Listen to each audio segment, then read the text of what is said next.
apparent adversary had an annoyed look in its red eyes when it failed to produce a decent flame. "Performance problems?" I asked, not knowing if it understood me. Some of them had picked up English, but not many.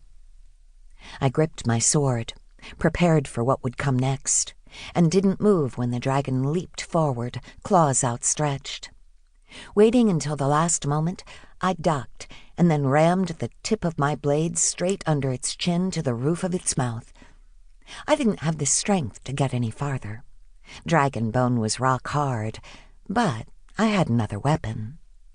While my enemy swiped and clawed at its neck, trying to get free, I rolled under its body and stabbed a shorter blade between its ribs and into its heart. The beast groaned and shuddered. That was my cue to scramble away as fast as I could. As I rose to a crouch several feet away, it let out one last huff and slumped to the ground, wings unfurling almost to my feet. If I'd been underneath the body, it would have crushed me. This particular green dragon was about the size of a small elephant and weighed at least as much. The neck was several feet long, and the tail was the length of a truck. All in all, it must have been at least 10 times my size. Since completing the Slayer rite of passage last year, I'd evolved physically into something much stronger and more durable than the average human, but I still had vulnerabilities. My bones could still break with enough pressure, and I needed to breathe like everyone else. Loud clapping sounded behind me. I turned and found Conrad standing about 100 feet away near a large storefront with blown-out windows. My friend and sidekick wore a big grin as he walked toward me, boots crunching on broken glass. We'd chosen to hunt in a place once known as Crossroads Mall, since many dragons were nesting there and killing the humans who lived nearby. The location was also convenient because it was just over the border from our safe zone, where the green beasts couldn't enter, making it a shorter traveling distance.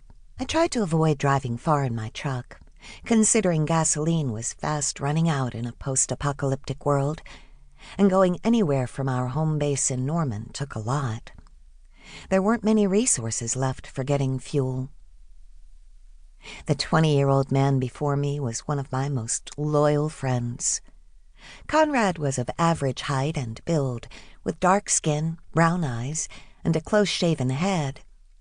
Though the young guy was very well-toned, most wouldn't have thought he could fight dragons any more than me, a notably petite woman. But he had plenty of courage, and had recently become fireproof.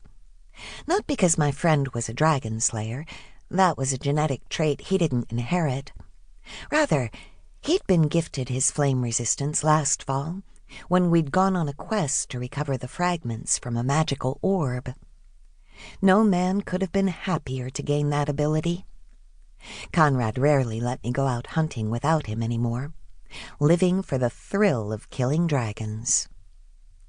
"Good job, Bailey," he said, then gestured toward the side of the building. "I got another one waiting for you over there." I glanced over, catching sight of a green dragon with its mouth and snout looped with rope. Its tail swished angrily from side to side as it smashed holes into a nearby store wall. Debris flew with every strike, as if everything wasn't trashed enough already.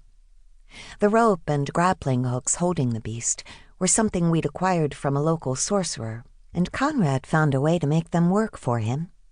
Dragons couldn't burn or break through the special rigging, so all my battle partner had to do was bind them up for me to finish.